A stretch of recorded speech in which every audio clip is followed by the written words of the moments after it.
All right, everybody, welcome. Thank you, everybody, for coming. And my name is Juan Carlos. You can call me Carlos. Everybody knows me by Carlos. I work at Griffith University. And this is going to be kind of a talk, but also workshop. And I was hoping to have a computer lab, but the rooms were changed. So I can see that almost everybody has a laptop. It will be amazing if you have your laptop next to you ready. I have a couple extra laptops because I thought maybe there will be something like that. So if you don't have a laptop, you can come. It will work, and it's better than a laptop. So I have two laptops. Anybody wants one? Oh, everybody has. Try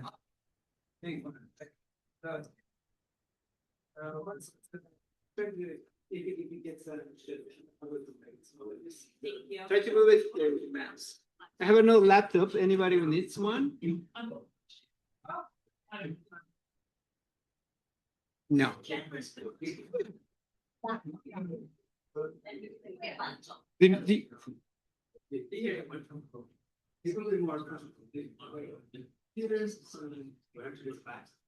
Yes.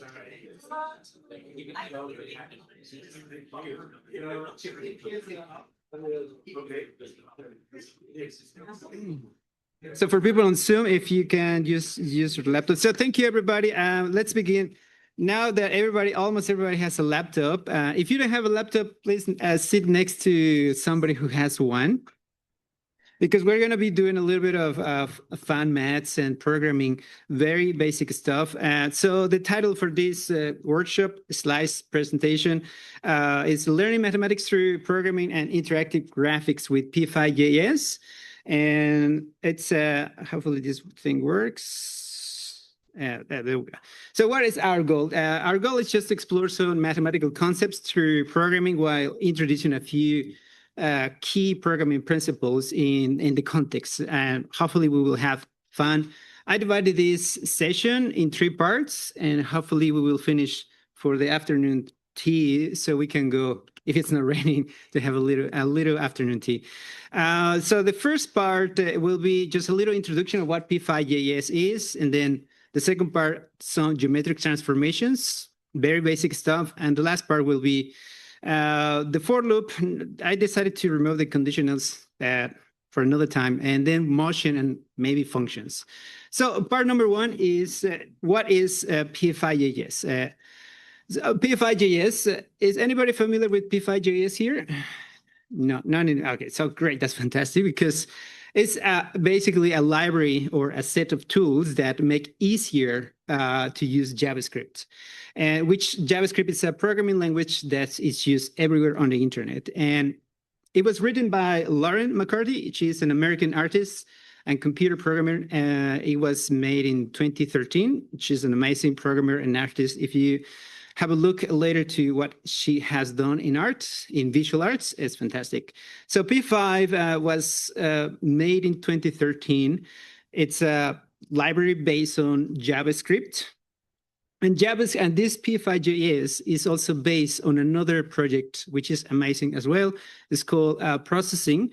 And the people involved in that project is Cassie Reas and Ben Fry, also from the United States. However, that project is based on Java, and they share a lot of the same ideas of make it easier to do programming and more interactive.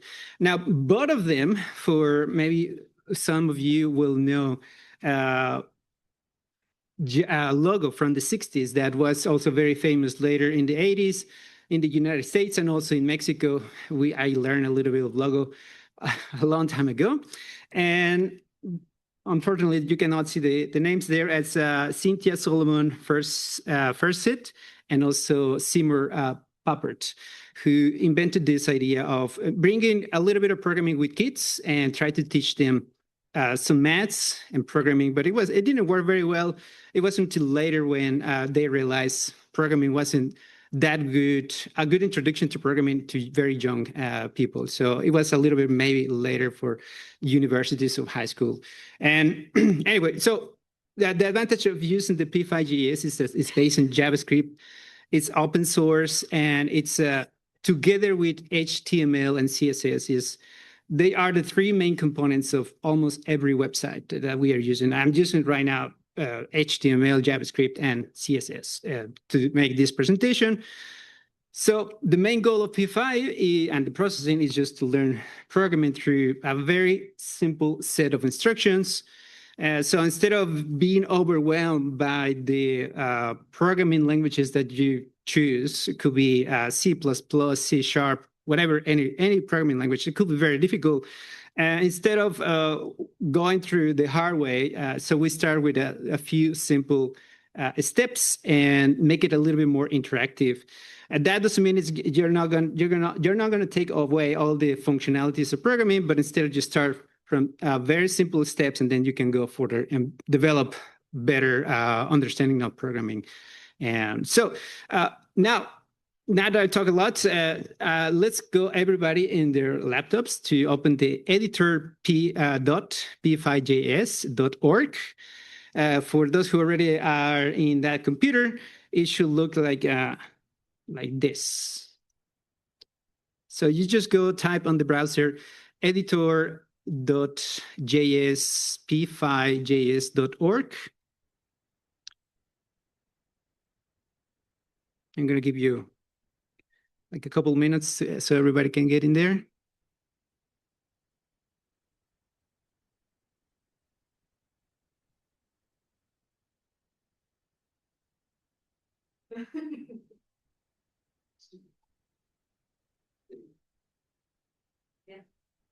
Everybody's in there almost. You can use also a tablet, maybe. You might be able to do a little bit of that, but the tablets are sometimes a little bit clunky in comparison with the desktop.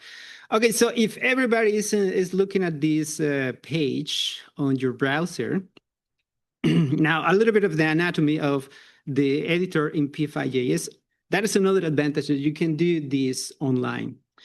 Of course, well, this advantage and disadvantage. If you don't have the internet, then you have to set it up in your computer. But in many cases, you will have access to the internet. And so we have, if I can show you here very quickly, just let me see. Yes, so on the top, we have a play button and a stop button. So if I click on the play button, something happens. And you can see here, a gray square just pops out. So let me make it maybe a little bit smaller. And if I click the stop, then I don't see anything. So if I just play the button here, and then I can see some code here. I have 7 lines of code, 6. And the first 3 lines, we have something called a function. In JavaScript, we define this as a function where you input something and it will output something else. So here we call this one the setup. As is very intuitive, it's where we set up stuff. That's all. And then we have another function, which is a draw function, where, as the name says, we draw things. So on the top, this one is just for setting up things, and the other one is just for drawing. And when I click on the play button, I can see that in the setup function, we have this instruction which says create canvas. And then there are some numbers, 400, 400. 400. So if you just get in there and then change the numbers and then reload it, you can see what happens to the window on the right. You just play around with that to see maybe 70. And I got a rectangle. So the create canvas is essentially, that is what it's doing. It's setting up a canvas. It creates it with some dimensions. And it's asking you to give you some inputs. In this case, is a couple of numbers, and you can guess it. Yeah, that will be the width and the height of our canvas. So if I have 400 by 400, I have a square. And now this setup function runs only once. It's for setting up whatever you want. And the next one is going to be running constantly. So in the draw function, I can ask to draw a background with a number. So if I just change that number. Let's see what happens when I put 20, for example, and you can do it with me. You can just put any number that you prefer. Okay, this one gets black. I just put 0, black again. Now, the background instruction is a function that you input some numbers and it will give you something else. And in this case, we can input actually 3 numbers. For example, I can put 100, 2, and 255 and see. Let's see what happens. And that makes it purple. Pretty. And I can keep playing with it and maybe draw with a different kind of canvas, with a different kind of color. So what do you think? It says quite intuitive, the instructions. We have a setup function which runs only once, and then the draw functions that is going to be running constantly in terms of frame rate, 60, I think it's 24 frames per second, I believe. Now, so this is a very simple example, but what if I want to do something more sophisticated? Let me change this background. I'm going to, also maybe you may like to understand why I have 3 inputs here. So what if I have 0, 0, and 255? I got a blue. What if I change this one to 0 and 255? I should get a green. And in this case, if we are teaching programming and we're talking about colors in the computer, then we can introduce the concept of the RGB scheme, which is the red, green, and blue. And in this case, we can input these 3 different numbers from 0 to 255. The combination of these 3 numbers, they will give you all the possibilities on the rainbow, and it's fun to explore just by changing some numbers. And so let's have. That's a very good question. That's something that students may ask. And if you put just one number here, then that means that the 3 values will be exactly the same. So if I have 200 here only, I don't need to write 200 and 200 just to reduce the number of code if you want. That will be exactly the same. But that's something also that you can quickly input and remove all the other numbers. Oh, let's see what happens and make a guess. Oh, I have okay, that looks just 1. So everything gets reduced to only one single value. So let me put just 200. And now let's give it another instruction. There are very basic functions in p5.js similar to processing. And one of them is called a rectangle, or maybe draw a circle or an ellipse. So if I want to draw a rectangle, I can write just rect. And the function rect, which is for rectangle, I'm going to need a few parameters. Inputs. That will be, for example, let's try 80, for example, 190, comma, 180, and 100. And then I click on the play button again, and I get this beautiful rectangle on white. But now by default, the p5, when I ask p5 to draw a rectangle, it automatically will draw it with a color. In this case, will be always white. I can change that color if I want. And for that reason, I need to introduce a little code just behind the rectangle. Now, the function to color that rectangle is going to be called fill. If I type fill, and because I already talked about the RGB colors, then you might guess, what do I need to input here? I might be able to input just one value, like 10, for example, and that changes my color of the filling of the color of the rectangle. And I can also put the other values like 29, 100, and then I got a bluish.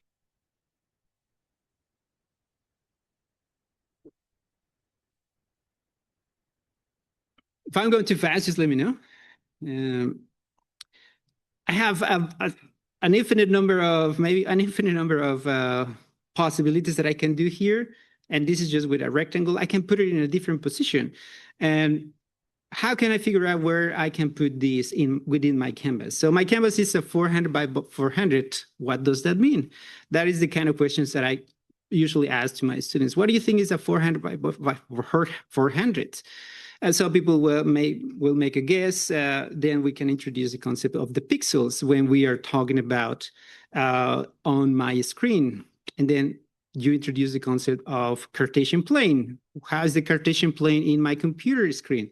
And then we can actually just show a few sketches. I can draw some sketches on the whiteboard, on the paper. I ask the students, just grab your notebook, try to draw a sketch and make sense of what you are doing, what is happening. For example, if I change the first value of my rectangle, and then I just replay my sketch, then it shifts. So what happens, for example, now if I change the other one? Oh, okay. So I can make a guess. I can ask the students, what do you think is going on? Then some people will realize, okay, if I change the first number, that is going to give me the kind of the x coordinate of my rectangle, and the other one will be my y coordinates. And something that they will realize is that in terms of the Cartesian plane here, the y positive value will be upside down, so that will be down instead. And if I put a negative number, they can ask, oh, what happens if you put a negative number? Then it will go off screen. And trying to conceptualize that in terms of what is going on in the computer, and mathematically using my little sketch and having next to me a little bit of drawing and a little bit of maths in that sense. So what is next? Well, the possibilities are just plenty. You can play around with just basic shapes. For example, if you input a rectangle and a circle, which I can call an ellipse, for example, I can change the colors of each one of those, and I can have many instructions. So let's go back here and let me play with this a little bit. So let's put, for example, my rectangle in this position. And then I can start to introduce a few other functions in programming, which the first one will be, for example, the struct. So what that does.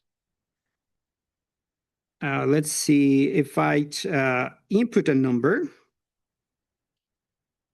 200, 0, 0, and then I click this. And I can see something, but you might not be able to see it. So one thing to do, I can change the width of that, or the weight in this case. Is struct, I can type struct weight. Oops. Struct, then capital weight.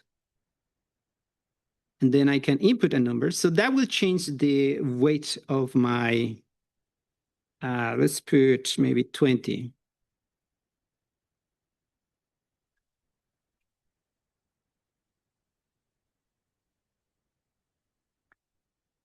So notice the instructions are quite simple. I have a fill function, I have a struct, which gives you the color of the struct of my rectangle, and I can change the weight of that struct. And I can play around with that.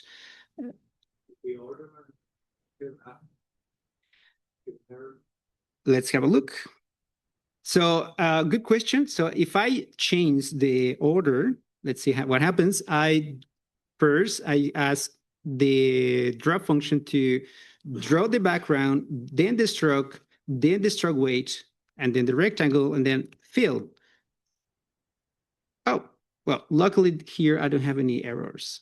So here, then somebody will ask something like that. What happens when you change the order of my instructions? In this case, fortunately, JavaScript and p5 is quite happy with this. But if I have another object, and here's where I can introduce, for example, the function ellipse. So let's write ellipse, and let's see what happens. So an ellipse, everybody knows an ellipse here. I'm going to type 130. comma 130. That will be the position in my canvas.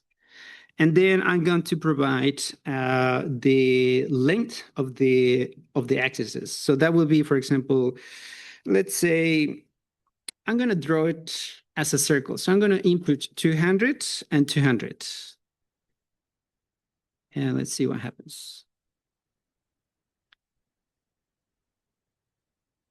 Okay, so here what I'm experiencing is everything is just filled with the same blue color. What if I put a fill on top with, let's say, red? 245, 0, 0. Just to make a little bit of room. Okay, in this case now, it's reading the instructions in the following way. So I have first to draw my background, then I need to draw a rectangle with these particular features. And then I need to draw an ellipse with these features.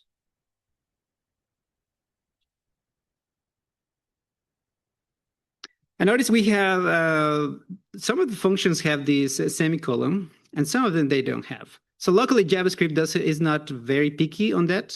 So even if students forget about that, they will be okay. But there will be times where the students will have a little error. So let's see if I type accidentally, I forgot to put, let's see what happens if I just did that. No, it still does that. But it gives you a very friendly message here. p5 says that the rectangle was expecting at least 3 arguments. And okay, you just need to figure out, oh, what's going on? Here I have the rectangle, I need to at least 3 arguments. If I just put 3, but I can put 4 actually. And then I can have that one there. I can put the 3 and it will be a rectangle, I believe. Yep. But I think you get the idea. We have, with some basic functions and instructions, we can just start drawing things with geometry and change the color, make sense of the numbers that we're playing with.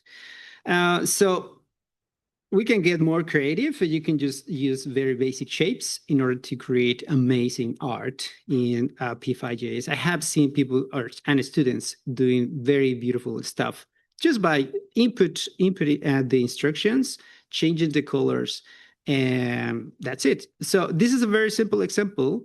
Now let's move on to maybe a more interesting thing, which is it requires a little bit of motion. So the next part is about geometric transformations. And I'm going to cover just 3 of them: translations, rotation, and scaling. And in the background, there's a lot of linear algebra happening in the computer when we are talking about translations, rotation, and scaling. But in p5.js, we can just input a few instructions, and that they are called like that. Translation, translate something, and what do you want me to translate? An ellipse, a rectangle, etc.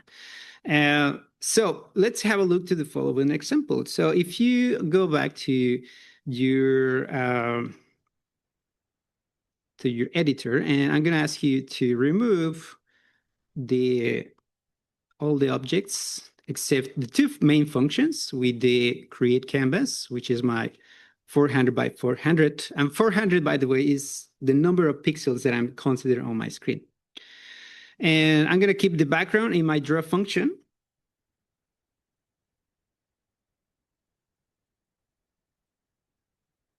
And let's try to do a little bit of translation. So just underneath the background, I'm going to ask you to type the following. So I'm going to type translate. That is a function. And here I'm going to use some variables that are built in p5.js. One of them is a mouse. So I can access the coordinates of my mouse using the following word, mouse x, and then I type comma, and the translate function usually asks for two values, two inputs. The next one, I'm going to type mouse, if I can spell it correctly, Y. And if I click again in the play button, it doesn't do anything. It's not that exciting.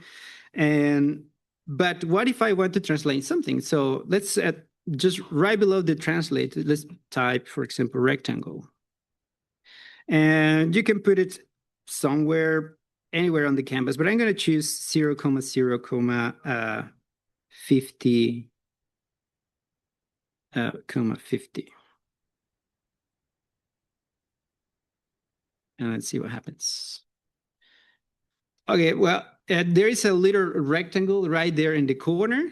And if I use my mouse, because I have been able to access the coordinates of the mouse using p5.js by using these two commands, the mouse X and the mouse Y, then when I drag my mouse on my canvas, then the position of that rectangle is going to change.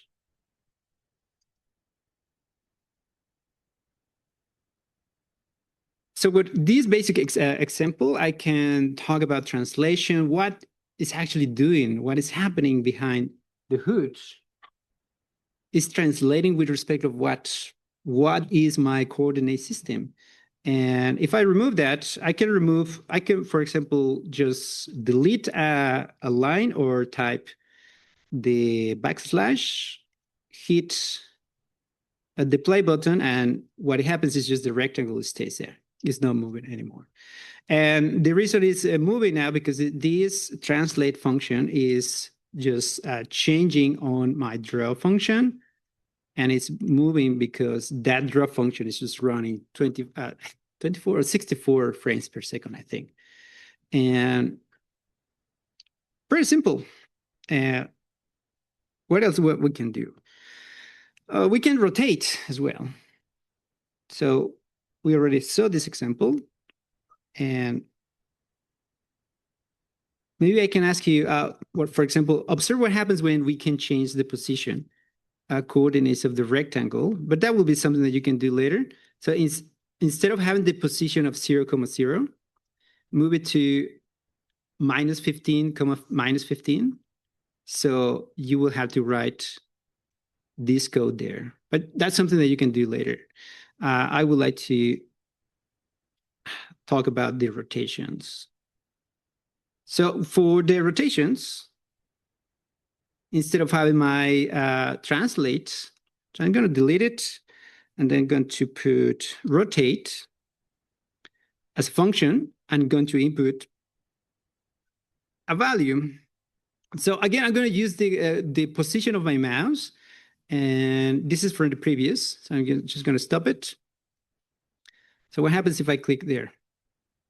You get a friendly message. The rotate function was expecting at least one argument. So I need to input, for example, I can input a number or the variable that I already showed you, which is called the mouse X. Oops.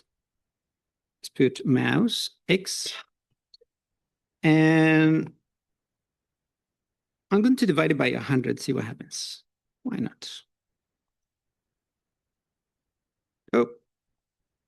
It's doing something. When I drag my mouse from the canvas, you can see it's doing something. Whoop. Maybe I can change the shape a little bit larger so you can appreciate it as a rectangle. Whoop. So notice when my mouse starts to show up in the canvas from the left side, then if I drag my mouse to the right side, that rectangle starts to rotate, and is rotating with respect to a particular point. That corner on the top is the origin. And if we had like a sequential activity where we first introduce the Cartesian plane using p5, then we can talk about where is rotating, how this function is rotating, and is rotating with respect which point. So in this case, the origin, some people may guess, will be right in this corner. Let's let's make a little change here, maybe 500. Oops, that's much. It looks over there. So what if I actually put the translation and the rotation together? So let me stop the, I'm going to leave the rectangle. Let's put it as a rectangle here. And I'm going to do a translate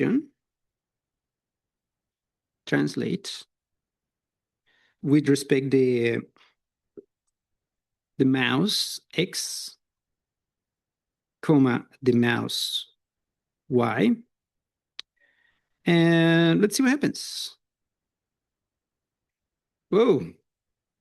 Crazy things start to happen. So the idea here is just to play around with the code, change a little bit, introduce a few extra functions. And in this case, you can ask, what happens if I first rotate and then translate? So that should be a little different, a slightly different operation. Notice here, now I have applied the rotation first, and then I have the translation later. And in comparison to the previous, so you can see the difference.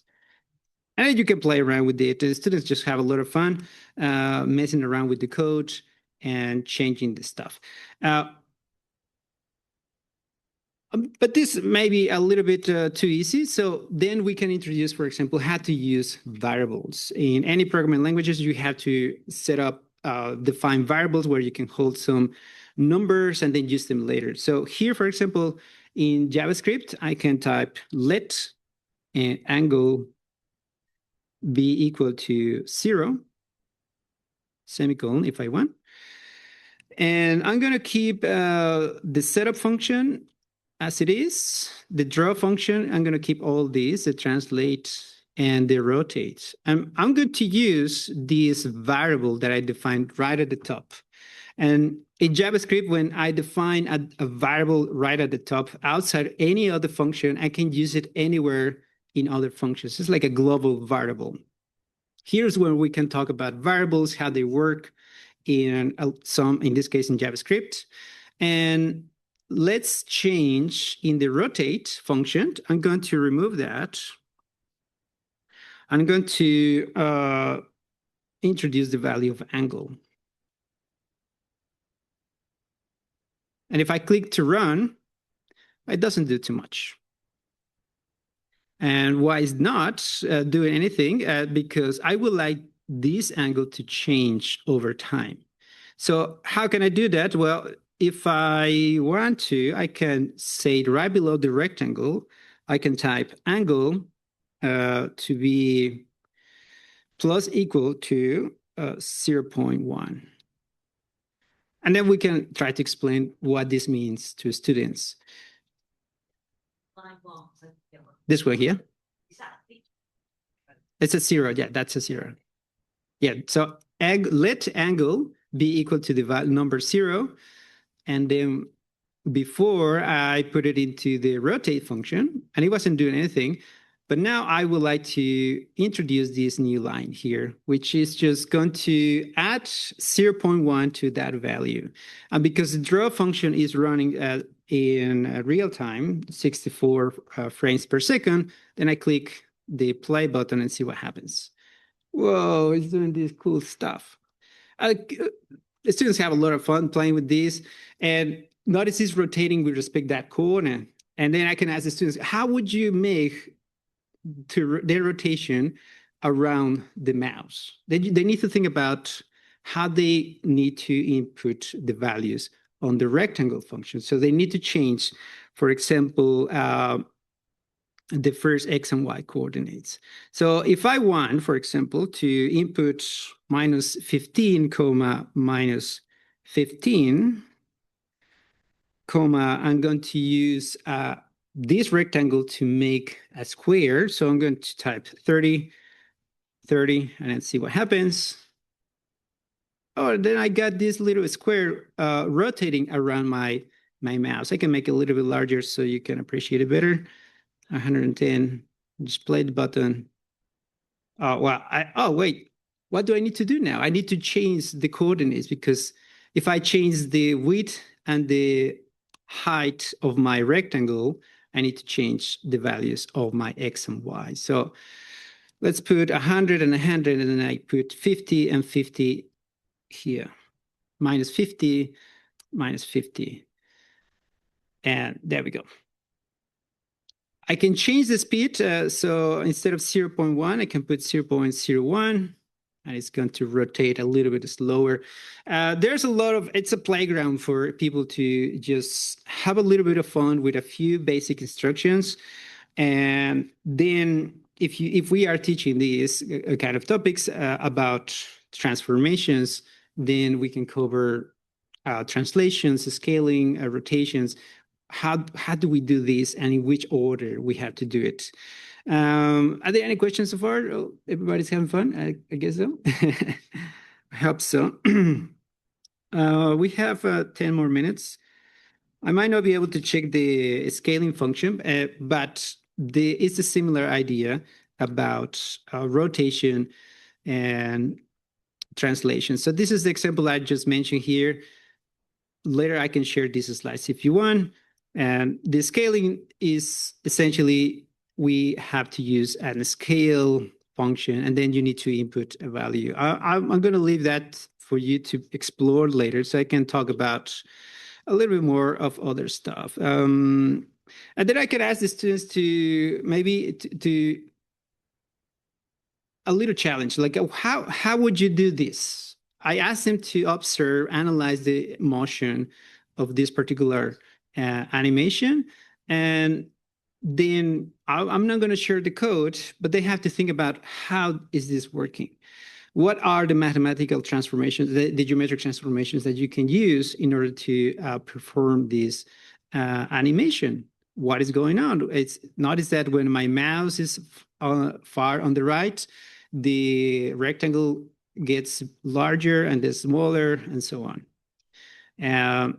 So it's try to ask the students to rediscover a little bit of the animations which are built with mathematics, and do a little bit of coding, and just by a few instructions, just play around with it and try to see by trial and error sometimes. And some people will be really good at it, and they will find the solutions very quickly. And you can also play with all kinds of programming concepts in p5.js. It will be for almost everything. You can do loops, motions, as just showed you. And let me show you an example with a loop, a very simple example. So here I have like a grid of circles. So let's go back to our editor, and I'm going to stop this.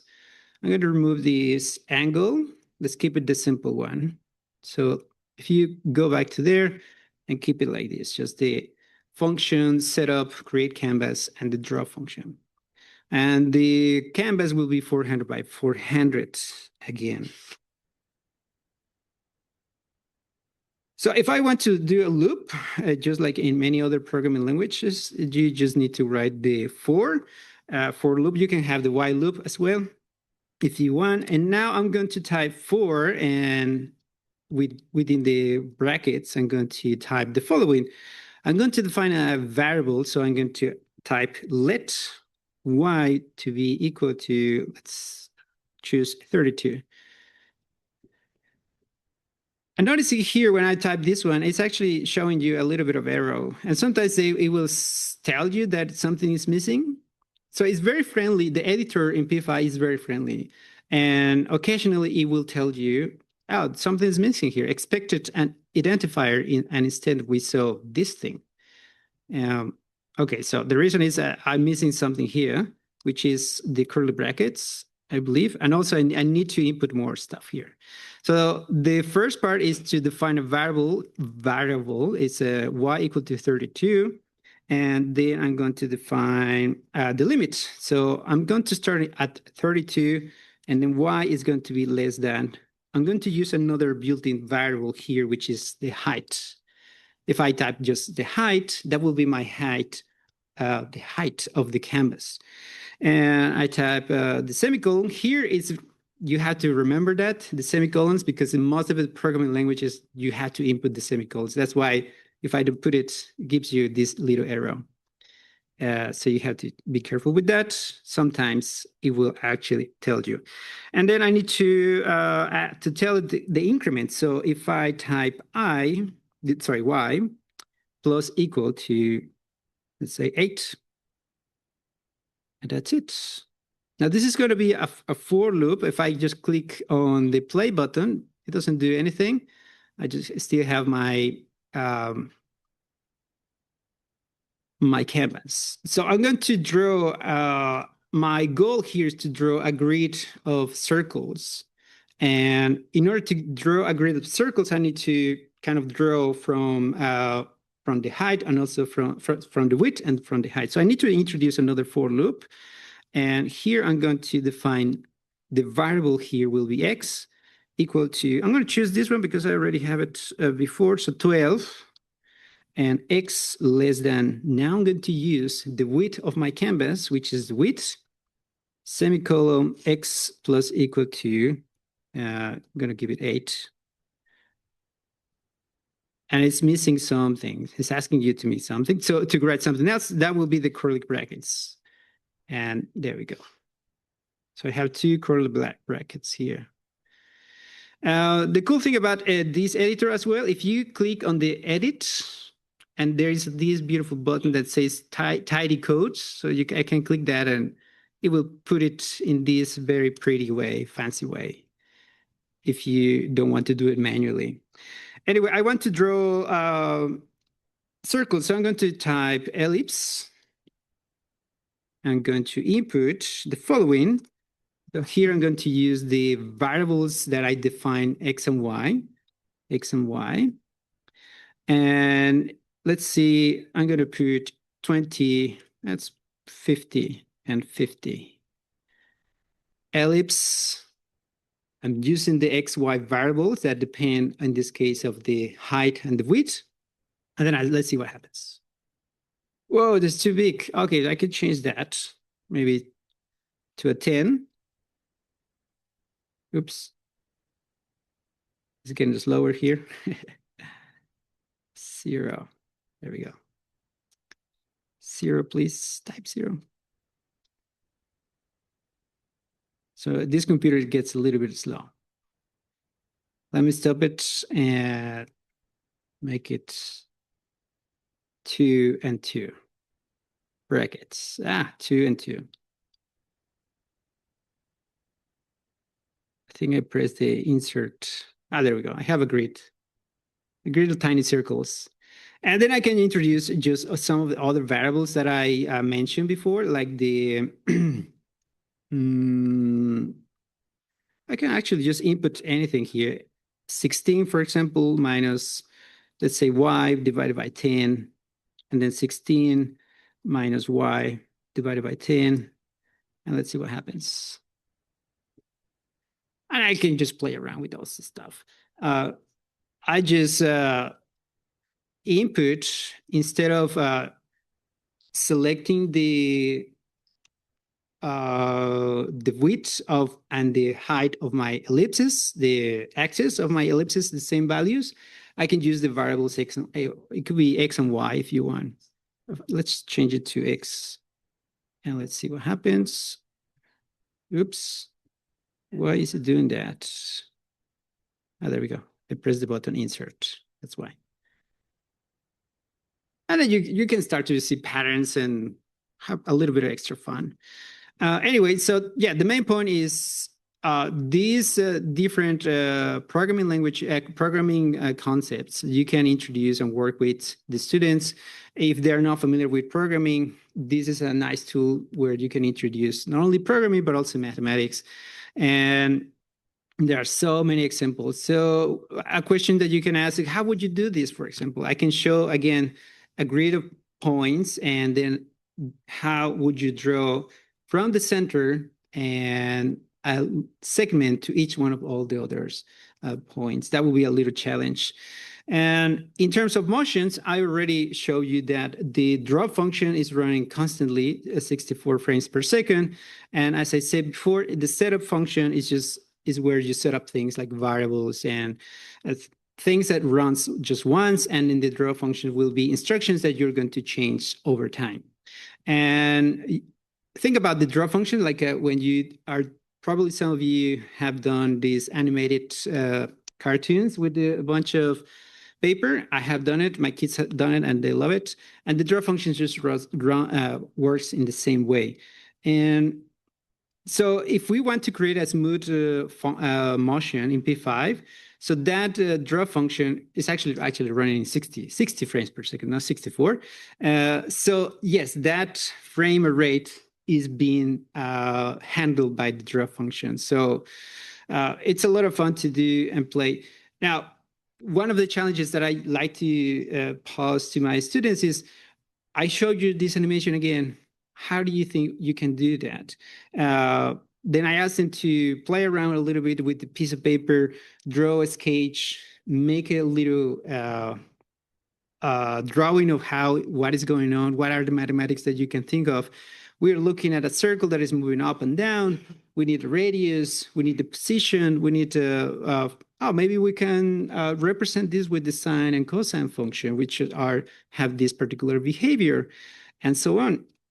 And definitely something that you can do, and we can do it in the next 2 minutes, so we can actually practice it. So how do we do this? Let's remove the for loop, and let's keep the two basic functions, the setup and the draw. And for that, I'm going to start with defining a variable. So I'm going to type at the very top, angle. I'm going to say that angle is going to start at 0.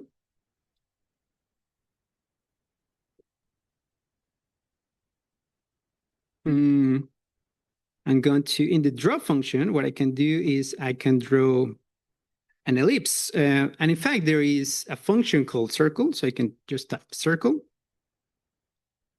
That makes it easier. So I can type, for example, I can use the words width divided by 2,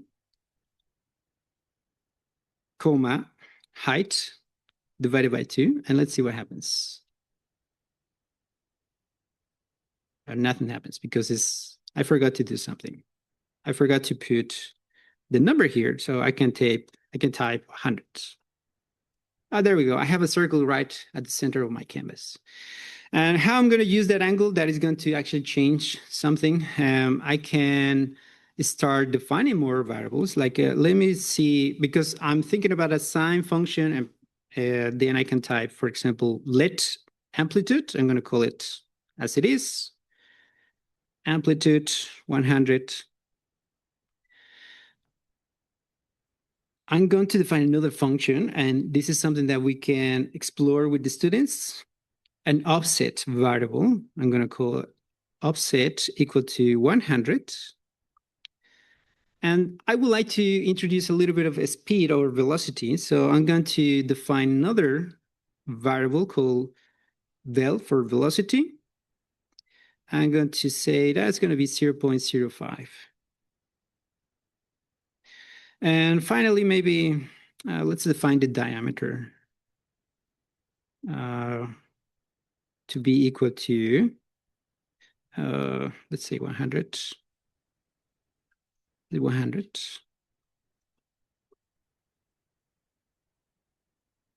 Here I'm going to change the canvas. I'm going to make it a little bit smaller, maybe 450 by 200. That is going to be for my setup. So maybe I think the 100 will, maybe 50 in my diameter. Okay, so I almost done. Oh, there we go. I have something happening. So I can't remember the number, diameter 80. Okay, 80. 80. And the create canvas 200, 200. 200 here. There we go. That looks a little bit better. So we're almost done. We are almost done. Now I need to introduce the variable that I want to use the variable here with all these values, the velocity, amplitude, offset, and the diameter. Maybe the diameter, I can just put it right here. Diameter. And now how I can play around with this. So if having exploring the positions, in this case of my circle in my canvas, what I need to input is something here, like a Y, that is going to be changing. And that Y is going to change with respect of the height. So in order to do that, I haven't defined a variable there. So I need to type let Y equal to offset plus the sine function. Fortunately, p5.js can have the trigonometric functions very well defined, and you just need to type sine of and brackets. In other programming languages, you need to type and a little extra stuff. And I need to input something. So here I'm going to input the angle plus maybe 0.5, just to have a little bit of fun with that, and multiply that by a number. So I'm going to use the amplitude that I defined previously minus maybe the diameter divided by 2. And if I click the run button, it's telling me something. I did something wrong. What happened? Amplitude. Thank you. And it's probably you're getting a little amplitude here. It's not defined here. It's a very friendly reminder. Thank you. You also notice it. Amplitude. There we go. And if I click on the play, there we go. So I move a little bit, but it's not moving the way I want it because the variable that I want to change is the angle. So